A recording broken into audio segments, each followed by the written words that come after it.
आदर्शोन्यसकलैकनाथं श्री विश्वकर्माणं शंकरं शंकराचार्य केशवं बादरायण सूत्रभाषा कृतवंदे भगवंत पुनः पुनः इंದು ಭದ್ರಾವತಿ ತಾಲೂಕಿನಲ್ಲಿ ಶ್ರೀ ವೀರಭದ್ರೇಶ್ವರ ಸಮುದಾಯ ಭವನದಲ್ಲಿ ನಮ್ಮ ವಿಶ್ವಕರ್ಮ ಸಮಾಜದ ಭದ್ರಾವತಿ ತಾಲೂಕು ವಿಶ್ವಕರ್ಮ ಸಮಾಜದ ಸಂಘದ ಉದ್ಘಾಟನಾ ಕಾರ್ಯಕ್ರಮವನ್ನು ಹಮ್ಮಿಕೊಂಡು ಈಗಾಗಲೇ ಆ ಕಾರ್ಯಕ್ರಮದ ಉದ್ಘಾಟನೆಯಾಗಿ ಎಲ್ಲ ಗೌರವ ಅಧ್ಯಕ್ಷರು ಕಾರ್ಯಾಧ್ಯಕ್ಷರು ಎಲ್ಲ ಪದಾಧಿಕಾರಿಗಳನ್ನು ಒಳಗೊಂಡಂತೆ ಎಲ್ಲರ ಪರಿಚಯ ಮಾಡಿಕೊಂಡು ಎಲ್ಲರಿಗೆ ಸನ್ಮಾನಪೂರ್ವಕವಾದಂಥ ಅಧಿಕಾರದ ಹಂಚಿಕೆಯನ್ನು ಮಾಡಿದ್ದೇವೆ. ಈಗಾಗಲೇ ಇಂಥ ಸುಂದರವಾದ ವೇದಿಕೆಯಲ್ಲಿ ಈ ವೇದಿಕೆಯ ಅಧ್ಯಕ್ಷತೆ ವಹಿಸಿರುವಂತಹ ಈ ಒಂದು ತಾಲೂಕು ಸಂಘದ ಅಧ್ಯಕ್ಷರಾಗಿರುವಂತಹ ಶ್ರೀನಾಥ್ರವರೇ, ಹಾಗೆ ಅತಿಥಿಗಳಾಗಿ ಆಗಮಿಸಿರುವಂತಹ ಸನ್ಮಾನ್ಯ ಶ್ರೀ ವಿ ಕೆ ಸಂಗಮೇಶ್ ಅವರ ಸಹೋದರರಾಗಿರುವಂತಹ ಮೋಹನ್ ಕುಮಾರ್ ಅವರೇ, ಹಾಗೆ ನಮ್ಮ ಶಿವಮೊಗ್ಗ ಜಿಲ್ಲಾ ವಿಶ್ವಕರ್ಮ ಸಮಾಜ ಅಧ್ಯಕ್ಷರಾಗಿರುವಂತಹ ನಿರಂಜನ ಮೂರ್ತಿಯವರೇ, ಜಿಲ್ಲಾ ವಿಶ್ವ ಬ್ರಾಹ್ಮಣ ಮಹಿಳಾ ಸಂಘದ ಅಧ್ಯಕ್ಷರಾದ ರೂಪ ಚಂದ್ರಶೇಖರ್ ಅವರೇ, ಹಾಗೂ ಇಲ್ಲಿ ಬಂದಿರುವಂಥ ಎಲ್ಲ ಅತಿಥಿ ಅಭ್ಯಾಗತರೆ ಮತ್ತು ಸಮಾಜದ ಬಂಧು ಬಾಂಧವರೇ, ಈ ಹೊಸ ನೂತನವಾಗಿ ಆರಂಭಗೊಂಡಿರುವಂಥ ಸಮಿತಿಯ ಎಲ್ಲ ಪದಾಧಿಕಾರಿ ವರ್ಗದವರೇ ಮತ್ತು ಸದ್ಭಕ್ತ ಮಹಾಶಯರೇ, ತುಂಬ ಖುಷಿಯಾಯಿತು ಇವತ್ತು. ಯಾಕಂದರೆ ಭದ್ರಾವತಿ ತಾಲೂಕಿನಲ್ಲಿ ತುಂಬ ಹಿಂದಿನಿಂದಲೂ ಸಮೇತ ಸಂಘಟನೆ ಮಾಡಬೇಕು ಅನ್ನೋ ದೃಷ್ಟಿಯಲ್ಲಿ ಚಿಂತನೆ ಮಾಡಿಕೊಂಡು ಮಧ್ಯದಲ್ಲಿ ವಿಳಂಬ ಆಗಿ ನಂತರದಲ್ಲಿ ಮತ್ತೆ ಪುನಃ ಸೈಕಲ್ ತುಳಿಯುವ ರೀತಿಯಲ್ಲಿ ಆ ರೀತಿ ಒಂದು ಸಂಘಟನೆಯನ್ನು ಮಾಡಿಕೊಂಡಿದ್ದು ಈಗಿನ ಸಂಘಟನೆ ಇರುವಂಥ ಎಲ್ಲ ಪದಾಧಿಕಾರಿಗಳು ಹೇಗೆಂದರೆ ಹಳೆಯ ಬೇರು ಹೊಸ ಚಿಗುರು ಅನ್ನುವಂಥ ರೀತಿಯಲ್ಲಿ ಆ ರೀತಿಯಲ್ಲಿ ಹಿರಿಯರನ್ನು ಒಳಗೊಂಡು ಯುವಕರನ್ನು ಒಳಗೊಂಡು ವಯಸ್ಕರನ್ನು ಒಳಗೊಂಡಿರುವಂಥ ಸಮಿತಿಯನ್ನು ರಚನೆ ಮಾಡಿಕೊಂಡು ಉತ್ಸಾಹಿಗಳಾಗಿದ್ದಾರೆ. ಯಾಕಂದರೆ ಈ ಒಂದು ಕಾರ್ಯಕ್ರಮ ಕೆಲವೇ ತಿಂಗಳ ಹಿಂದೆ ಆರಂಭ ಆಗಿರುವಂಥ ಸಂಘಟನೆ, ಅದರ ಉದ್ಘಾಟನೆಯ ಸಮೇತ ತುಂಬ ಸಮಯ ತೆಗೆದುಕೊಂಡಿಲ್ಲ.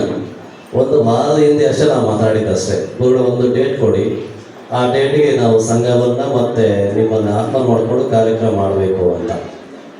ಆ ರೀತಿಯಲ್ಲಿ ಸ್ವಲ್ಪ ಸಮಯದಲ್ಲೇ ಇಷ್ಟು ಸಂಘಟನೆ ಮಾಡಿರೋದು ತುಂಬ ಅದ್ಭುತ ಕಾರ್ಯ ಅಂತ ಹೇಳ್ತೇವೆ. ಹಾಗಾಗಿ ಇಷ್ಟಕ್ಕೆ ಅಲ್ಲ, ಯಾಕೆ ಅಂದರೆ ಅನೇಕವಾದ ಸಂಘ ಸಂಸ್ಥೆಗಳನ್ನು ನಾವು 8 ವರ್ಷದಿಂದ ನೋಡ್ತಾ ಬಂದಿದ್ದೇವೆ. ತಾಲೂಕಲ್ಲಿ, ಹೋಬಳಿಯಲ್ಲಿ, ಜಿಲ್ಲೆಯಲ್ಲಿ, ರಾಜ್ಯದಲ್ಲೂ ಸಮೇತ ನಾವು ನೋಡಿದ್ದೇವೆ. ಅಲ್ಲಿ ಆಗಿರುವಂಥ ಅಸ್ತವ್ಯಸ್ತ ನಮ್ಮ ಮಲ್ಲಿಕಾರ್ಜುನಾಚಾರ್ಯ ಹೇಳ್ತಾ ಹೋದ್ರು, ಸ್ವಯಂ ಘೋಷಿತವಾಗಿರುವಂಥ ಅಧ್ಯಕ್ಷ ಸಾಕಷ್ಟಿದ್ದಾರೆ. ಬೆಂಗಳೂರಿಗೆ ಹೋದರೆ ಒಂದೊಂದು ಏರಿಯಾಗೆ ಒಂದೊಂದು ನಮ್ಮ ಸಮಾಜದ ಸಂಘಟನೆ ಸಿಗ್ತಾರೆ, ನಾಯಕರು ಸಿಗ್ತಾರೆ ಅಂತ. ಅದಕ್ಕೆ ತಾಜಾ ಉದಾಹರಣೆ ಅಂದರೆ ಮೊನ್ನೆ ನಡೆದಂಥ ಕಾರ್ಯಕ್ರಮ, ಬಹುಶಃ ಟಿವಿ ಮಾಧ್ಯಮ ತಾವೆಲ್ಲ ಗಮನಿಸಿರ್ತೀರ. ಏನೋ ಮಾಡಕ್ಕೆ ಹೋಗಿ ಕೊನೆಗೆ ಸಮಾಜದ ಮಾನ ಮರ್ಯಾದೆಲ್ಲ ಹರಾಜಾಕಿದಂಥ ಸನ್ನಿವೇಶ ಮೊನ್ನೆ 20ನೇ ತಾರೀಕು. ಇವರೆಲ್ಲ ಸ್ವಯಂ ಘೋಷಿತರಾಗಿರುವಂಥ ರಾಜ್ಯಾಧ್ಯಕ್ಷರುಗಳು. ಇಲ್ಲಿ ಒಂದು ಬೇಜಾರ ಸಂಗತಿ ಅಂದರೆ ನಮ್ಮ ಸಮಾಜದ ಕೆಲವು ಮುಖಂಡರು ಹೇಳಿದ್ದಾರೆ, ಒಳ್ಳೆಯದನ್ನು ಹೇಳಿದ್ದಾರೆ, ಕೆಟ್ಟದ್ದನ್ನು ಹೇಳಿದ್ದಾರೆ. ನಮ್ಮ ಮೋಹನ್ ಕುಮಾರ್ ಅಂತ ಬೇಜಾರಾಗೋಡು ಇರೋ ವಿಷಯ ಹೇಳ್ತೇವೆ ಅಂತ ಒಪ್ಪಂದಾಗಿ ಹೇಳಾಗಿತ್ತು. ಆ ರೀತಿಯಲ್ಲಿ ಈ ಸಂಘಟನೆಯಿಂದ ಬಂದಾಗ ಫಸ್ಟು ಮುಂದಾಳತ್ವ ವಹಿಸ್ಕೊಂಡಿರೋ ವ್ಯಕ್ತಿಗೆ ಉಳಿಪೆಟ್ಟು ಅಂತೀವಲ್ಲ, ಆ ರೀತಿ ಉಳಿಪೆಟ್ಟಿಗಿಂತ ದೊಣ್ಣೆ ಬೆಟ್ಟದ ಆ ರೀತಿ ಬಿಡುವಂಥದ್ದು ಸಹಜ. ಯಾಕಂದರೆ ನಮ್ಮ ಸಮಾಜ ಬೇರೆ ಸಮಾಜಗಳನ್ನ ನೋಡ್ತಾ ಇರ್ತೇವೆ, ಹೊಂದಾಣ ಅಂದರೆ ಕಿತ್ತಾಡೋದಿಲ್ಲ ಅಂತಲ್ಲ, ಕೊನೆಯಲ್ಲಿ ಹೊಂದಾಣಿಕೆ ಮಾಡಿಕೊಂಡು ಆಯಿತು ಮುಂದುವರ್ಸ್ಕೊಂಡು ಹೋಗೋಣ ಅಂತ ಹೋಗ್ತಾರೆ. ನಮ್ಮಲ್ಲಿ ಆಗಲ್ಲ. ಆಯಿತು, ನಮ್ಮ ಸಮಾಜ ವ್ಯಕ್ತಿಗೆ ಒಂದು ಅವಕಾಶ ಕೊಡ್ತಾ ಇದ್ದೇವೆ, ನಾವು ಈ ಬೆನ್ನು ತಟ್ಟಿ ನಾವು ಜೊತೆಲಿ ಇದ್ಕೊಂಡು ಸಹಕಾರ ಕೊಡಬೇಕು ಅನ್ನೋದಕ್ಕಿಂತ ಸ್ವಲ್ಪ ವ್ಯತ್ಯಾಸ ಆಗಿದ್ರೆ ಅವ್ರು ಬೇಡ, ನಾವು ಇನ್ನೊಂದು ಸಂಘ ಬೇಡ, ನಾನು ಅಧ್ಯಕ್ಷ ಆಗ್ತೀನಿ ಅನ್ನೋದನ್ನು ನಾವು ಕಣ್ಣಾರೆ ಕೆಲವೊಂದು ತಾಲೂಕಲ್ಲಿ ನೋಡಿದ್ದೇವೆ. ದೂರ ಹೋಗುವಾಗಿಲ್ಲ. ಈ ಭದ್ರಾವತಿಯಿಂದ ಹಿಂಗೆ ಕಡೋರು ತರೀಕೆರೆ ಕಡೆ ಹೋದ್ರೆ ಸಹ ಗೊತ್ತಾಗುತ್ತೆ. ಇಂಥ ಸನ್ನಿವೇಶ ನೋಡಿದ್ದೇವೆ. ಆದರೆ ಇಲ್ಲಿ ಅಂಥ ವಾತಾವರಣ ನಮಗೆ ಕಾಣ್ತಾ ಇಲ್ಲ. ಯಾಕಂದರೆ ಎಲ್ಲರ ಆಸಕ್ತಿಯಿಂದ ಶ್ರದ್ಧೆಯಿಂದ ನಾವು ನಮ್ಮ ಒಂದು ಭದ್ರಾವತಿ ತಾಲೂಕಿನಲ್ಲಿ ಒಂದು ಸಂಘವನ್ನು ಮಾಡಬೇಕು, ಅದರ ಮುಖಾಂತರ ಸಮಾಜದ ಅಭಿವೃದ್ಧಿಯನ್ನು, ನಮ್ಮ ಜನರ ಒಂದು ಕಷ್ಟ ಸಂಕಷ್ಟಗಳಿಗೆ ನಾವು ಜೊತೆಯಾಗಿರ್ಬೇಕು ಅನ್ನೋ ಒಂದು ಚಿಂತನೆ ಮಾಡಿದ್ರೆ ಅದು ತುಂಬ ಖುಷಿಯಾಗಿರುವಂಥದ್ದು. ನಿಮ್ಮ ಸಂಘ ಕೇಳಿದಷ್ಟೇ ಎಲ್ಲ ತಾಲೂಕಿರುವಂಥ ಸಂಘಗಳಂತೆ ನಿಮ್ಮ ಸಂಘ ಆಗಬಾರ್ದು. ಭದ್ರಾವತಿಯಲ್ಲಿ ಇತಿಹಾಸವುಳ್ಳಂಥ ಕಾಳಿಕಮ್ಮ ದೇವಸ್ಥಾನ ನಿರ್ಮಾಣ ಮಾಡುವಂಥ ಒಂದು ಇತಿಹಾಸ ನಿಮಗಿದೆ. ಇವತ್ತು ತಾಲೂಕು ದಂಡಾಧಿಕಾರಿ ಬಂದು ನಿಮ್ಮಲ್ಲಿ ಈ ಒಂದು ಅಂಬೋಡಿ ಅಂತ ಕೆಲಸ ಕಾರ್ಯಕ್ರಮ ಮಾಡ್ತಾರಲ್ವ, ಅಂತ ಸೌಭಾಗ್ಯ ನಮ್ಮ ಧಾರ್ಮಿಕ ಕ್ಷೇತ್ರ ಸಿಕ್ಕಿದೆ ಅಂದಾಗ, ಇತಿಹಾಸ ಇದೆ ಅಂದಾಗ ಅದನ್ನ ಕಿಂಚಿತ್ತು ಚ್ಯುತಿ ಬಾರದ ರೀತಿಯಲ್ಲಿ ಕಾಪಾಡ್ಕೊಂಡು ಹೋಗ್ಬೇಕು. ಆ ನಿಟ್ಟಿನಲ್ಲಿ ಸಂಘಟನೆ ಇರಬೇಕು. ಇಲ್ಲಿ ಏನಾಗಿದೆ, ನಮ್ಮ ಕೆಲವು ಹಳ್ಳಿಗಳಿಗೆ ಹೋದ್ರೆ ಒಂದು 3-4 ಮನೆಗಳಿರ್ತವೆ, ಸಪೋರ್ಟ್ ಇರಲ್ಲ, ಏನಿಲ್ಲ ಅನ್ನೋ ರೀತಿಯಲ್ಲಿ ತುಂಬಾ ಗೊಂದಲದಲ್ಲಿ ಜೀವನ ಮಾಡ್ತಾ ಇರ್ತಾರೆ. ಅಂಥವ್ರ ಈ ಸಮಯದಲ್ಲಿ ತಾವು ಬೆನ್ನೆಲುಬಾಗಿ ನಿಲ್ಲಬೇಕು. ನಿಂತಾಗ ಮಾತ್ರ ಸಂಘಕ್ಕೆ ಗೌರವ ಕನ್ನಡ ಸಿಗುತ್ತೆ. ಅದರ ಜೊತೆಯಲ್ಲಿ ಹೆಸರಿಗೆ ಮಾತ್ರ ಅಲ್ಲ, ಅದು ತಕ್ಕಂತ ರೀತಿ ಕೆಲಸ ಕಾರ್ಯಗಳನ್ನ ಎಲ್ಲರನ್ನ ಜೋಡಿಸ್ಕೊಂಡು ಆಗಲೇ ಮುಖಂಡ ಹೇಳ್ತಾ ಹೋಗಿ, ಇಲ್ಲಿ ಯಾವುದೇ ರೀತಿಯಲ್ಲಿ ನಮ್ಮ ವಿಶ್ವಕರ್ಮ ಜನಾಂಗದಲ್ಲಿ ಭಿನ್ನಾಭಿಪ್ರಾಯಗಳಿಗೆ ವ್ಯತ್ಯಾಸಗಳಿಗೆ ಅವಕಾಶ ಕೊಡಬಾರದು ಅಂತ. ನಮ್ಮ ಸಮಾಜದ ಪಂಚವೃತ್ತಿಗಳನ್ನು ಮಾಡುವಂಥ ಯಾವುದೇ ಸಮುದಾಯ ಆಗಿರ್ಬೋದು. ಇಲ್ಲಿ ಹೇಳ್ಬೇಕಂದ್ರೆ ನಮಗೆ ಕಮಾರ, ಸೋಲ, ಪತ್ತರ, ಬಡಿಗೆರ, ದೈವಜ್ಞ ಬರುತ್ತೆ. ಅನೇಕವಾದಂಥ ರೀತಿಯಲ್ಲಿ ಹೆಸರು ಬರ್ತಾ ಹೋಗ್ತವೆ. ನಮಗೆ ಹಿರಿಯ ಮನೆ, ಚಿಕ್ಕ ಮನೆ ಇವೆಲ್ಲ ಬರುತ್ತೆ. ಇಲ್ಲಿ ಎಲ್ಲದನ್ನ ಒಳಗೊಂಡಂಥ ಸಮಾಜ, ಏಕೈಕ ಸಮಾಜ ಅದು ವಿಶ್ವಕರ್ಮ ಸಮಾಜ ಮಾತ್ರ ಆಗಿರಬೇಕು.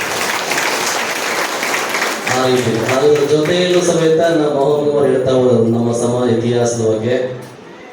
ನಮ್ಮ ಸಮಾಜದಲ್ಲಿ ಮಹಾನ್ ಶಿಲ್ಪಿಯಾದ ಅವರ ಶಿಲ್ಪಿ ಜಗಣಾಚಾರ್ಯ ಅವರು ಬಗ್ಗೆ ಹೇಳ್ತಾರೆ. ನಮ್ಮ ಊರಲ್ಲಿ ಈ ಭದ್ರಾವತಿಯ ಸಮೇತ ನಂಜನ ಸ್ವಾಮಿ ದೇವಸ್ಥಾನ ಮಾಡಿದವರೇ ಅನ್ನೋ ರೀತಿಯಲ್ಲಿ.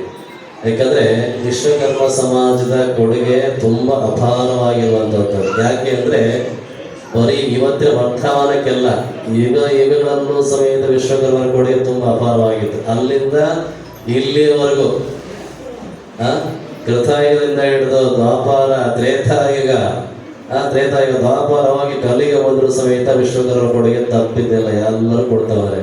ಎಷ್ಟು ಮಟ್ಟಿಗೆ ಅಂದ್ರೆ ಒಂದು ಮಾತು ಹೇಳ್ತೇವೆ, ಈ ಭೂಮಿಯಲ್ಲಿರುವಂತ ಇಡೀ ಮನುಕುಲವೇ ವಿಶ್ವಕರ್ಮ ಸಮಾಜಕ್ಕೆ ಚರಣಿಯಾಗಿರ್ಬೇಕು ಅಂತ ಒಂದು ಕೊಡುಗೆ ಕೊಡುವಂತಹ ಸಮಾಜ ನಮ್ಮ. ಯಾಕೆ ಈ ಮಾತಂದ್ರೆ, ಯಾವುದೇ ವ್ಯಕ್ತಿ ತನ್ನ ಜೀವನವನ್ನು ನಡೆಸಬೇಕಾದ್ರೆ ಗೃಹಸ್ಥಾಶ್ರಮ ಆಗಿರ್ಬೋದು ಅಥವಾ ಸಾಮಾನ್ಯ ಜೀವನ ನಡೆಸಬೇಕಾದ್ರೆ ಅವನಿಗೆ ಬೇರೆ ಗೃಹವನ್ನಾಗಿರ್ಬೋದು ಅಥವಾ ಕೃಷಿ ಕೆಲಸಗಳ ಸಲಕರಣೆಗಳಾಗಿರ್ಬೋದು ಅಥವಾ ಬೇರೆ ಮಿಷನ್ ಇಟ್ಕೊಂಡು ಮಾಡ್ತೇವೆ ಅದೆಲ್ಲ ವ್ಯವಸ್ಥೆಗಳಾಗಿರ್ಬೋದು. ಪ್ರತಿ ಒಂದು ಹಂತದಲ್ಲೂ ಸಮೇತ ವಿಶ್ವಕರ್ಮನ ಸಹಕಾರ ಇಲ್ಲ ಮನುಷ್ಯ ಪರಿಪೂರ್ಣ ಆಗಲಿಕ್ಕೆ ಸಾಧ್ಯ ಇಲ್ಲ ಅಂತ. ಆ ನಿಟ್ಟಿನಲ್ಲಿ ಸಂಸ್ಕೃತಿಯನ್ನ, ಕಲೆಯನ್ನ, ಬುದ್ಧಿವಂತಿಕೆ ಉಳ್ಳಂತ ಸಮಾಜ ನಮ್ಮದಾಗಿದ್ರು ಸಂಘಟನೆಯಲ್ಲಿ ಒಂದು ಎಡವಟ್ಟು ಮಾಡ್ಕೊಳ್ತಾ ಇದ್ದೇವೆ ಅಷ್ಟೇ. ಆ ಒಂದು ಸರಿ ಮಾಡ್ಕೊಳ್ತಾ ಇದ್ರೆ ಮತ್ತೆ ನಮ್ಮನ್ನು ವೀರಿಸುವಂತ ಇನ್ನೊಂದು ಸಮಾಜ ಇಲ್ಲ. ಈಗ ರಾಜಕೀಯರು ತುಂಬಾ ಜನ ಹೇಳಿದ್ದಾರೆ, ಅಂದ್ರೆ ವಿಶ್ವಕರ್ಮ ಇಡೀ ದೇಶವನ್ನೇ ಆಳ್ಬೋದು ಅಂತ ಬುದ್ಧಿವಂತಿಕೆ ಇದೆ, ಬಟ್ ಅವ್ರು ಹೊಂದಾಣಿಕೆ ಇಲ್ಲ ಅಂತ. ಈ ಮಾತನ್ನು ತುಂಬಾ ಜನ ಬಾಯಲ್ಲಿ ಕೇಳಿದ್ದಾರೆ. ಇನ್ನು ಕೆಲವರು ಏನ್ ಮಾಡಿದ್ದಾರೆ, ಅನ್ಯತಾ ಭಾಸಬೇಡಿ ಮೋಹನ್ ಕುಮಾರ್ ಅವರೇ, ನಮ್ಮ ಸಮಾಜದ ಜನಸಂಖ್ಯೆ ಬಲವನ್ನು ನೋಡ್ಬಿಟ್ಟು ಕೆಲವೆಷ್ಟೋ ಜನ ರಾಜಕಾರಣಿಗಳು MP ಯಾರು ಬಲಿಗೆ ಸಾಧ್ಯ ಇಲ್ಲ.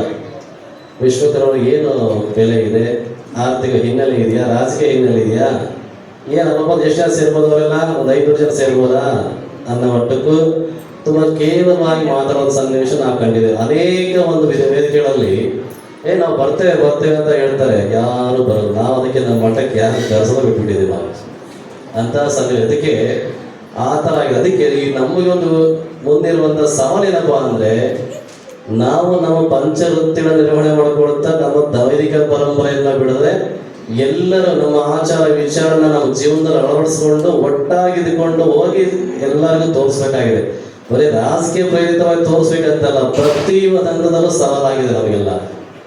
ನಮ್ಮ ಸಂಸ್ಕೃತಿ ಉಳಿಬೇಕಂದ್ರೆ ನಾವೆಲ್ಲರೂ ನಮ್ಮ ಮಕ್ಕಳ ಜೀವನದಲ್ಲಿ ಇರುವಂತ ನಮ್ಮ ಸಂಸ್ಕೃತಿಯನ್ನ ಅಳವಡಿಸ್ಕೊಳ್ತಾ ನಾವೆಲ್ಲರೂ ಒಟ್ಟಾಗಬೇಕು. ಆ ರೀತಿ ಒಟ್ಟಾದಾಗ ಮಾತ್ರ ಬರುವಂತ ಈ ಒಂದು ಸಂಘಟನೆ ಆಗುವಂತ ದೃಷ್ಟಿಕೋನ ಕಾಣಬಹುದು ಅಷ್ಟೇ. ಹಾಗಾಗಿ ಆ ಹಿನ್ನೆಲೆಯಲ್ಲಿ, ಯಾಕಂದ್ರೆ ನಾವು ವೈದಿಕ ಪರಂಪರೆ ಒಂದು ಮಾತು, ಶಾಸ್ತ್ರ ಒಂದು 3 ಮಾತನ್ನು ಹೇಳುತ್ತೆ. ಅಂದ್ರೆ ಋಣತ್ರಯಗಳು ಅಂತ ಹೇಳ್ತೇವೆ, ಋಷಿ ಋಣ, ದೇವಋಣ ಮತ್ತೆ ಪಿತೃಋಣ ಅಂತ ಹೇಳ್ತೇವೆ. ದೇವಋಣವನ್ನ ಅದರಿಂದ ಮುಕ್ತರಾಗ ಏನ್ ಮಾಡ್ಬೇಕಾಗಿದೆ ನಾವು ನಮ್ಮ ವಿಶ್ವಕರ್ಮ ಸಮಾಜ ವಿಶೇಷ ಹೇಳ್ಬೇಕಂದ್ರೆ ದೇವರನ್ನ ಆರಾಧಿಸ್ಲಿಕ್ಕೆ ಮೂರ್ತಿ ಶಿಲ್ಪಗಳ ಕೆತ್ತನೆ ಮಾಡಿಕೊಡ್ತೇವೆ ನಾವೆಲ್ಲ. ಅದ್ರ ಜೊತೆ ಭಗವಂತನ ಆರಾಧನೆ ಮಾಡ್ತೇವೆ. ಯಾಗಾದಿಗಳಿಗೆ ಮಾಡಬೇಕಾಗಿರೋ ಸಲಹೆ ಕಡೆ ಮಾಡ್ತೇವೆ, ಯಜ್ಞ ಯಾಗಾದಿಗಳ ಸಮೇತ ನಾವು ಮಾಡ್ತೇವೆ. ಇಂಥದ್ದೆಲ್ಲ ಮಾಡೋದ್ರಿಂದ ಏನಾಗುತ್ತೆ, ದೇವರದಿಂದ ನಾವು ಮುಕ್ತರಾಗ್ತಾ ಹೋಗ್ತೀವಿ. ಹಾಗೆ ಋಷಿ ಋಣ ಅಂತ ಹೇಳ್ತೇವೆ. ಋಷಿಗಳಂದ್ರೆ ಗುರುಗಳು ಅಂತ. ಗುರುಗಳ ಸೇವೆಯನ್ನ ಮಾಡಬೇಕು ಅಂತ ದೃಷ್ಟಿಕೋನ. ಗುರುಗಳ ಸೇವೆ ಮಾಡಿದ್ರೆ ಅಲ್ಲಿ ಸಮಾಜ ಸೇವೆನೂ ಆಗುತ್ತೆ.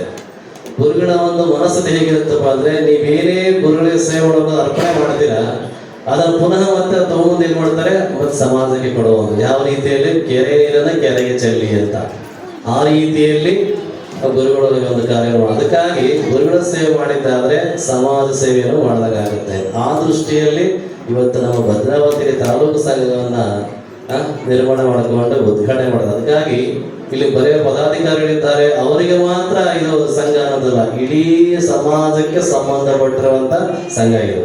ಯಾರೇ ಸಲಹೆ ಕೊಡ್ಬೋದು, ಸಹಕಾರ ಕೊಡ್ಬೋದು, ಪ್ರತಿಯೊಂದು ಹಂತದಲ್ಲೂ ಚರ್ಚೆಗಳ ಮುಖಾಂತರವಾಗಿ ಸಮಾಜಕ್ಕೆ ಒಳಿತನ್ನೇ ಯೋಚಿಸ್ಬೇಕು ಅಂತ ಒಂದು ಸಲಹೆ ಸಹಕಾರ ಖಂಡಿತವಾಗಿ ಈ ಸಂಘದವರು ಸ್ವೀಕಾರ ಮಾಡ್ತಾರೆ ಅಂತ ಹೇಳಲಿಕ್ಕೆ ಇಷ್ಟಪಡ್ತಾರೆ. ಅದ್ರ ಜೊತೆಯಲ್ಲಿ ಪಿತೃಋಣ ಅಂತ ಹೇಳ್ತಂದ್ರೆ, ತಂದೆ ತಾಯಿ ಹೊರಗಡೆ ಸಂತ್ರಸ್ತ ಆಗಿರುವಂತಹ ತಂದೆ ತಾಯಿಗಳಿಗೆ ಶ್ರಾದ್ದಾಧಿಕಾರಗಳನ್ನ ಪೀಠಾಧಿಕಾರಗಳನ್ನ ಮಾಡುವ ಮುಖಾಂತರವಾಗಿರ್ಬೋದು, ಅಥವಾ ಜೀವಂತವಾಗಿರುವಂತ ತಂದೆ ತಾಯಿಗಳಿಗೆ ಸೇವೆಯನ್ನ ಮಾಡುವ ಮುಖಾಂತರವಾಗಿರ್ಬೋದು, ಇವರುಗಳ ಸೇವೆ ಮಾಡಿದ್ರೆ ಪಿತೃಗಳಿಂದ ಮುಕ್ತರಾಗ್ತಾ ಹೋಗ್ತೀರ. ಆ ದೃಷ್ಟಿ ಹೇಳುವುದು. ಅದಕ್ಕಾಗಿ ಇಲ್ಲಿ ಏನೇ ಮಾಡಿದ ಸಮೇತ ಸಾಮಾಜಿಕ ಚೌಕಟ್ಟಿನೊಳಗೆ ಮಾಡಬೇಕಾಗಿದೆ, ಏನೇ ಕೆಲಸ ಕಾರ್ಯ ಮಾಡೋದ ಸಮೇತ. ಹಾಗೆ ಅಂತ ರೀತಿಯಲ್ಲಿ ನೀವೆಲ್ಲರೂ ಬಲಿಷ್ಠರಾಗಬೇಕಾಗಿದೆ.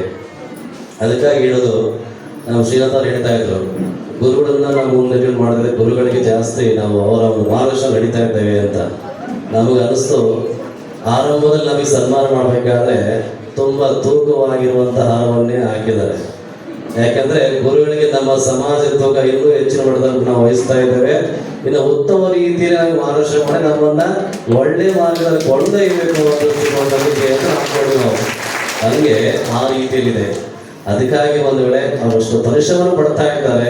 ಅದರ ಜೊತೆಯಲ್ಲಿ ನೋಡಿ, ಇವತ್ತು ನಿಜ ಕೇಳಬೇಕಂದ್ರೆ ಈ ನಮ್ಮ ಸಮಾಜದ ಮುಖಂಡರಲ್ಲ ಮೋಹನ್ ಕುಮಾರ್ ಅವರು ಶಾಸಕರ ಸಹೋದರಾಗಿರೋ ಸಮೇತ ಅವರು ನಮ್ಮ ಸಮಾಜದ ಜೊತೆಯಲ್ಲಿ ಉತ್ತಮವಾದಂಥ ಒಡನಾಟ ಇಟ್ಕೊಂಡಿರೋದ್ರಿಂದ, ನಮ್ಮ ಸಮಾಜದ ಬಗ್ಗೆ ಉತ್ತಮ ರೀತಿಯ ತಿಳುವಳಿಕೆ ಇರೋದ್ರಿಂದ, ನಿಮ್ಮ ಸಮಾಜ ಬರುವಂತ ಒಳ್ಳೆ ಒಳ್ಳೆಯ ವ್ಯಕ್ತಿಗಳನ್ನ, ಪ್ರಭಾವಶಾಲಿ ವ್ಯಕ್ತಿಗಳನ್ನ, ಪ್ರಖ್ಯಾತಿಯಾದ ವ್ಯಕ್ತಿಗಳ ಬಗ್ಗೆ ಅವ್ರಿಗೆ ಸ್ವಲ್ಪ ವಿಷಯ ತಿಳ್ಕೊಂಡಿರೋದ್ರಿಂದ, ಹಾಗಾಗಿ ಆಗುವವರು ಇರೋದ್ರಿಂದ ನಮ್ಮ ಸಮಾಜಕ್ಕೆ ಅನುಕೂಲವಾದ ರೀತಿಯಲ್ಲಿ ನೀವೇನೆಲ್ಲ ಕೇಳ್ತೀವಿ ನಾನೆಲ್ಲ ಕೆಲಸ ಮಾಡ್ಕೊಡ್ತೇವೆ ಅಂತ ಹೇಳ್ತಿದ್ದಾಳೆ.